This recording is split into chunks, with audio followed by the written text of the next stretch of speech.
Hello students, मैं हूं मनीष शंकर तिवारी और आप लोग देखना शुरू कर चुके हैं ई क्लासेस बाय मनीष सर। अभी आप लोगों के सेकंड मिड टर्म मतलब 6 माही अर्धवार्षिक परीक्षाएं चल रही हैं और उसमें आप लोगों ने क्लास 9th के लिए सोशल साइंस का पेपर बहुत पहले ही हो गया था, लेकिन उसका आंसर शीट मैं आज डाल रहा हूं।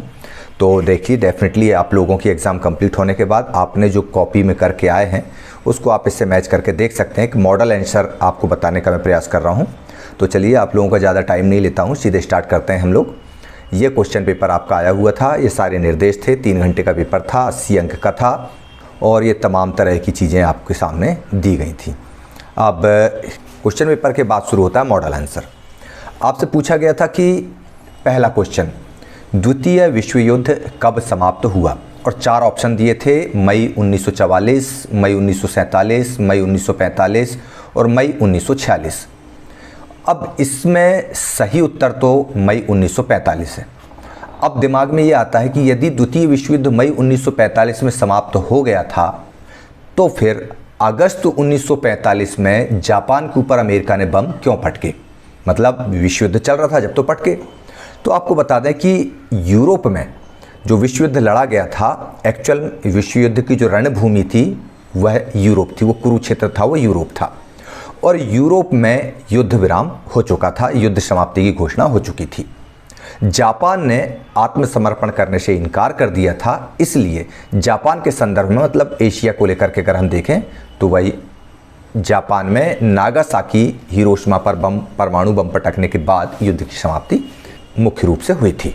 तो इनमें जो 4 ऑप्शन है उसके हिसाब से उत्तर आएगा गा, मई 1945। दूसरा क्वेश्चन, किस देश की पार्लियामेंट को ड्यूमा कहा जाता है, तो डेफिनेटली रूस की पार्लियामेंट को कहा जाता है। और जार को जब संसदीय लोकतंत्र के अंतर्गत लाया गया था तब उसने ड्यूमा को अनुमति दी थी। बार बार भंग कर देता था, फिर ले आता था, फिर भंग कर देता था, यही चलता था वहाँ पर। भारत किस गोलार्ध में स्थित है, भारत उत्तरी गोलार्ध में स्थित है, बिल्कुल भी कन्फ्यूज़ हम ना हो। धुआंधार जलप्रपात किस राज्य में स्थित है, धुआंधार जलप्रपात नर्मदा नदी में जबलपुर के पास भेड़ाघाट नामक स्थान है, वहाँ पर बनता है। डेफिनेटली का उत्तर आएगा, मध्य प्रदेश में यह स्थित है।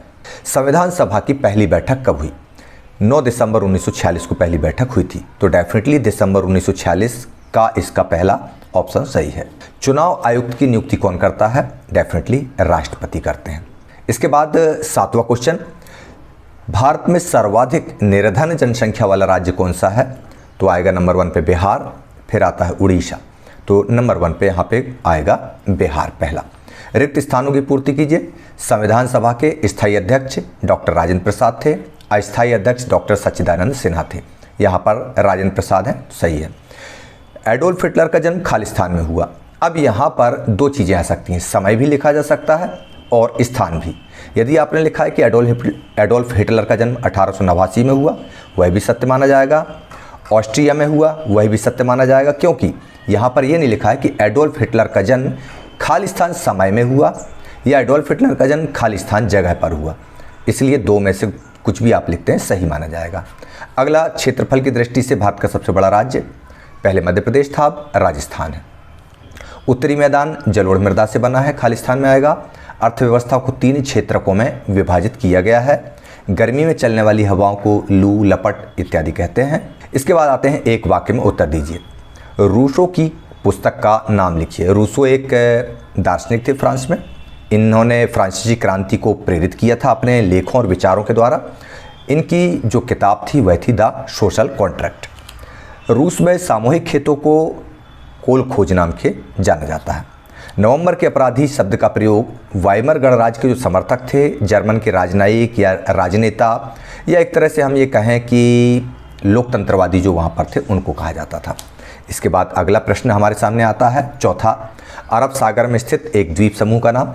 अरब सागर में लक्षद्वीप है, अंडमान और निकोबार बंगाल की खाड़ी में है। डेमोक्रेसी शब्द की उत्पत्ति किस भाषा से हुई, तो यूनानी भाषा से हुई। लोकतंत्र क्या, लोकतंत्र क्यों अध्याय से लिया गया है। संविधान कब लागू हुआ, 26 जनवरी 1950 से लागू हुआ। उद्योगों को अर्थव्यवस्था के कौन से क्षेत्र में रखा जाता है, तो उद्योग, विनिर्माण इत्यादि जो हैं वे द्वितीय क्षेत्र का हिस्सा होते हैं। सही जोड़ी बनाइए, तो कार्ल मार्क्स ने रूसी क्रांति को प्रेरणा दी। आर्थिक मंदी 1929 में आई, विश्व का सबसे बड़ा देश रूस है। सांभर जो है वो खारे पानी की झील है। निरंकुश शासन मतलब तानाशाही का प्रतीक। डॉक्टर BR अम्बेडकर मतलब प्रारूप समिति के अध्यक्ष। इसके बाद अगले प्रश्न पे जाते हैं, सत्य और असत्य पर। भारतीय संविधान अलिखित है। असत्य, क्योंकि वह तो लिखित है। मित्र राष्ट्रों के समूह में इंग्लैंड, फ्रांस और रूस शामिल थे। बिल्कुल सत्य जवाब है। उत्तरी मैदान में देश के खनिज भंडार हैं? नहीं है। देश के खनिज भंडार छोटा नागपुर के पठार तरफ हैं।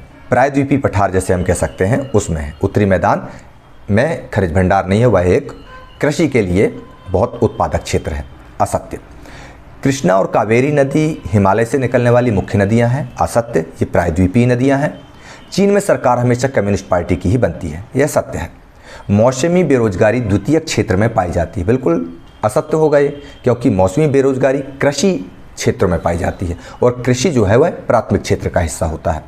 अब आते हैं 2-2 नंबर के प्रश्नोत्तर। 2-2 नंबर के प्रश्नोत्तरों को हल करेंगे। अपवाह तंत्र क्या है? तो एक क्षेत्र में बहने वाली नदियों की प्रवाह व्यवस्था और उससे उत्पन्न विविध परिवर्तन और विशेषताएं अपवाह तंत्र कहलाते हैं। इतना कठिन यदि आप नहीं लिख पाए हो तो केवल ये लिख सकते हैं कि एक क्षेत्र का नदी तंत्र जिसमें अनेक नदियां इत्यादि मिलती हैं, उसका पूरा क्षेत्र अपवाह तंत्र कहलाता है। यदि किसी ने ये उत्तर नहीं लिखा हो, गंगा की सहायक नदियाँ लिखी हों, तो कोई 2 नदी के नाम आपने इनमें से लिखी दिए होंगे, यमुना, घाघरा, गंडक, कोसी, सोन, बेतवा, केन इत्यादि इत्यादि। इसके बाद 7वां प्रश्न है, युंग फोक हिटलर का है। ये हिटलर के समर्थन में 14 साल से कम उम्र के बच्चों का एक नाजी युवा संगठन बना था, उसको युंग फोक कहते हैं। प्रोपेगेंडा मतलब जनता को प्रभावित करने के लिए, अपने तरफ आकर्षित करने के लिए, कुछ भी सही हो या गलत हो उससे कोई लेना देना नहीं है, एक विशेष तरह का प्रचार किया जाता है कि जनता उनके तरफ आकर्षित हो, वह कहलाता है प्रोपेगेंडा। इसके बाद 8वां, मताधिकार किसे कहते हैं? तो 18 वर्ष या उससे अधिक उम्र के वे सभी नागरिक जो अपने शासकों का चुनाव करने के लिए मत देने के अधिकार का प्रयोग करते हैं, मताधिकार कहलाता है। आचार संहिता, आचार संहिता यहाँ पर जो पूछा गया है वह एक्चुअल में चुनाव आयोग द्वारा बनाए गए दिशा निर्देश होते हैं और जिनका पालन सभी राजनीतिक दलों को करना होता है। कोई भी दल ऐसा कार्य ना करे जिससे जातिगत, धार्मिक या अन्य मतभेद फैलते हों। प्रश्न 9, सेवा क्षेत्र क्या है? अर्थव्यवस्था के तृतीय क्षेत्र को सेवा क्षेत्र कहते हैं। उदाहरण बीमा, बैंकिंग, शिक्षा। बेरोजगारी की व्याख्या कीजिए। तो बेरोजगारी की व्याख्या करते समय हम ये लिखेंगे कि बेरोजगारी जो है उस समय उपस्थित मानी जाती है जब वर्तमान प्रचलित मजदूरी दर पर काम करने वाले लोग उपस्थित हैं लेकिन उनको रोजगार नहीं मिल पा रहा है। बेरोजगारी केवल उस श्रम बल जनसंख्या में विद्यमान रह सकती है जिसकी उम्र, यहाँ 5 है, गलत है, ये आएगा 15, जिसकी उम्र 15 वर्ष से लेकर के 59 वर्ष के बीच में होती है। फ्रांस की क्रांति को किन दार्शनिकों ने प्रभावित किया?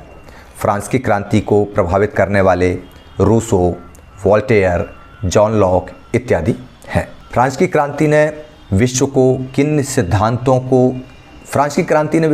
3 सिद्धांतों का संदेश दिया? स्वतंत्रता, समानता और बंधुत्व। इसके बाद आते हैं हम भारत की 4 प्रमुख झीलों के नाम। बहुत सारी झीलें हैं, कुछ भी लिख सकते हो आप। डल झील, वुलर झील, सामल झील, चिल्का झील, पुलकित झील, कोलेरू झील, भीमताल, नैनीताल, लोकताक, बड़ा पानी, भोपाल ताल, कुछ भी आप लिख सकते हो। बहुत सारी झीलें, 2, 4, 6 जितना नाम पूछे आप दे सकते हो। ब्रह्मपुत्र को बांग्लादेश में जमुना के नाम से जाना जाता है, यमुना नहीं, जमुना। भारतीय संविधान की विशेषताओं का वर्णन। तमाम विशेषताएं, 8 विशेषताएं, किसी भी 2 विशेषता के बारे में आप लिख सकते हैं। भारतीय संविधान की प्रस्तावना से क्या आशय है? संविधान का वह प्रथम कथन जिसमें कोई देश अपने संविधान के आधारभूत मूल्यों और अवधारणाओं को स्पष्ट ढंग से कहता है, संविधान की प्रस्तावना कहलाती है। एक्चुअल में संविधान का मुख्य पृष्ठ कहलाता है। इसको पढ़ने के बाद ही हमें ये अंदाज लग जाता है कि संविधान में क्या होगा। भारत में सर्वाधिक गरीब जनसंख्या वाले 3 राज्य। गरीब जनसंख्या वाले नंबर 1 बिहार, उड़ीसा, मध्य प्रदेश, उत्तर प्रदेश, बीमारू। इसके बाद हम बात करते हैं 3 राज्य जहां निर्धनता अनुपात सबसे कम है। केरल, महाराष्ट्र, आंध्र प्रदेश, तमिलनाडु, गुजरात, पश्चिम बंगाल। इनमें से कोई भी 3 राज्यों के आप नाम लिख दीजिए। मानसून शब्द की उत्पत्ति किस शब्द से हुई और इसका शाब्दिक अर्थ क्या है? मानसून शब्द की उत्पत्ति अरबी भाषा के शब्द मौसम से हुई जिसका अर्थ मौसम होता है। जलवायु नियंत्रण के 2 कारक, अक्षांश, तुंगता, वायुदाब एवं पवन तंत्र, समुद्र से दूरी, महासागरीय धाराएं, उच्चावच लक्षण। इस क्वेश्चन के लिए आप एक बार जो रिड्यूस्ड सिलेबस किया गया उसको आप एक बार चेक कर लीजिएगा। मुझे ऐसा लग रहा है शायद यह क्वेश्चन हटाए गए पाठ्यक्रम में से आ गया है। तालाबंदी से क्या तात्पर्य है और रेडिकल समूह के विचारों को समझाइए। तालाबंदी मतलब फैक्ट्री को स्थायी रूप से बंद करने के लिए मालिकों द्वारा मेन फाटक पे ताला जड़ देना तालाबंदी कहलाता है। आजकल तालाबंदी को दूसरे तरीके से भी समझा जा रहा है। रेडिकल समूह के विचारों को समझाइए। रेडिकल समूह मतलब ऐसी सरकार के पक्षधर थे जो आबादी के बहुमत के समर्थन पर बने, मतलब लोग वोट देकर सरकार बनाए और परिवर्तन बहुत तेज़ी से हो। संपत्ति किसी निजी व्यक्ति के पास में रहे इसका विरोध नहीं करते थे, लेकिन किसी व्यक्ति विशेष के पास संपत्ति केंद्रित हो जाए इसका वो विरोध करते थे। ये चीज़ें हो गई। इसके बाद आते हैं हम 16वां क्वेश्चन, वाइमर गणराज्य की प्रमुख समस्याएं और नाथसी सोच के क्या पहलू थे। इन तमाम प्रश्नों को आप लोग देख चुके हैं, इनको मैं ज़्यादा डिटेल में आपको नहीं समझाऊंगा। यदि आपको इसकी PDF चाहिए है तो डिस्क्रिप्शन बॉक्स में या डिस्क्रिप्शन जहाँ पर लिखते हैं विवरण लिखते हैं यूट्यूब चैनल्स के लिए, उसमें आप देख लें, इसकी PDF आपको उपलब्ध हो जाएगी। देखते हैं यदि कोई क्वेश्चन आता है जिसमें आपको समझाने लायक बात होगी तो हम उसको ज़रूर समझाने का प्रयास करेंगे। बाकी अभी मेरे को ऐसे कोई क्वेश्चन नहीं लग रहा है जिसमें आपको कोई कन्फ्यूज़न होता हो जो समझाने की ज़रूरत पड़ती हो, ठीक है ना। विश्व मानचित्र की अगर हम बात करें तो यहाँ पर देखते हैं, ये यहाँ पर सवाल में आपके ये देखिए क्या पूछा गया है, विश्व के मानचित्र में निम्नलिखित को प्रदर्शित कीजिए, और पूरे आइटम भारत के मानचित्र के दिए हैं। तो चलिए अपन देख लेते हैं। विश्व के मानचित्र में ये भारत दिया हुआ है, तो सबसे पहले हम देखते हैं कर्क रेखा, ये यहाँ पर स्थित है। कर्क रेखा भारत को बिल्कुल लगभग 2 बराबर भागों में विभाजित करती है। इस तरह से आप डैश डैश डैश करते हुए दर्शा सकते हैं।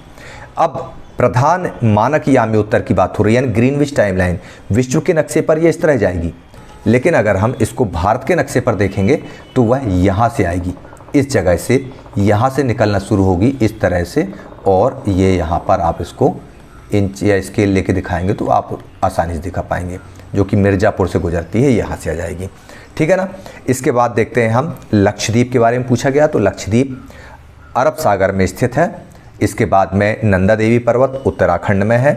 इसके बाद अन्नामलाई केरल के पास में है, और इसके बाद 10 डिग्री चैनल ये जो है निकोबार और अंडमान बृहद निकोबार के पास में एक बीच में हिस्सा है, 12 डिग्री से ऊपर 10 डिग्री चैनल मतलब 10 डिग्री अक्षांश से बीच में से गुजरता है, इसलिए इसको हम 10 डिग्री चैनल कहते हैं। इसके बाद थार मरुस्थल राजस्थान में यहाँ पर स्थित है, और K2 जो पर्वतमाला है, जो पर्वत शिखर है, वो जम्मू कश्मीर में यहाँ पर स्थित है। इसके बाद हम देखते हैं नदी प्रदूषण को नियंत्रित करने के लिए सुझाव। आप लोग बहुत समझदार बच्चे हैं, डेफिनेटली बहुत अच्छे से आपने नदी प्रदूषण को नियंत्रित करने के सुझाव दे दिए होंगे। और प्रायद्वीपीय पठार की पूर्व और पश्चिम से बहने वाली नदियों की तुलना आपको दी हुई है। जब भी अंतर तुलना वाले सवाल आए तो जिस तरह से आपको इस स्क्रीन पर दिख रहा है अंतर, ऐसे ही अंतर दिखाई देना है। ऐसे नहीं करना है कि पहले पूर्व में प्रभावित होने वाली नदियों का लिख दिया फिर पश्चिम का लिखा। ऐसा यदि आप करते हैं तो वो अंतर नहीं कहलाएगा। अंतर दोनों के स्पष्ट दिखना चाहिए। जैसे ये दिख रहा है हमको यहाँ पर कि ये बंगाल की खाड़ी से निकलती है, ये अरब सागर की तरफ बहती है, ये पूर्व की ओर बहती हैं, ये पश्चिम की ओर बहती हैं। इस तरह से बिल्कुल अंतर साफ झलकना चाहिए, वह कहलाता है अंतर, ठीक है ना। इसके बाद अगला प्रश्न, लोकतंत्र और गरीबी पर लेख लिखना है। ये कोई बड़ी चीज़ें नहीं है, आप लोगों ने प्रश्नों की तैयारियां की होंगी तो आपने इनको लिखा होगा। तो इस तरह से ये प्रश्नोत्तर यहाँ पर समाप्त होता है। और इसको पुनः बोलूँगा मैं कि यदि आपको डाउनलोड करना है इसका PDF, तो PDF डाउनलोड करने के लिए आपको डिस्क्रिप्शन बॉक्स में दी गई लिंक को क्लिक करना ही होगा। चलिए ठीक है, बहुत शॉर्ट में बहुत तेज़ी से आपको कक्षा 9वीं का सामाजिक विज्ञान की अर्धवार्षिक परीक्षा का मॉडल आंसर मैंने आपको अपलोड किया। और हाँ, एक बात और ध्यान रखिएगा, आप लोगों के विमर्श पोर्टल पर इम्पोर्टेंट सारे विषयों के प्रश्न बैंक अपलोड हो चुके हैं, उनको भी आप लोग बहुत ध्यान से देखिए, समझिए और पढ़िए। अब निकट भविष्य में आप लोगों की वार्षिक परीक्षाएं आने वाली हैं। 9 तारीख से आपकी रेमेडियल क्लासेस लगने वाली है। स्कूल बंक बिल्कुल मत कीजिएगा। यदि आप स्कूल जाते हैं तो डेफिनेटली आप बहुत अच्छे स्टूडेंट होते हैं और नंबर अच्छे आपको मिलते हैं। चलिए ठीक है, आप लोग देखते रहिए ई क्लासेस बाय मनीष सर, और मुझे इजाज़त दीजिए। जय हिंद, जय भारत।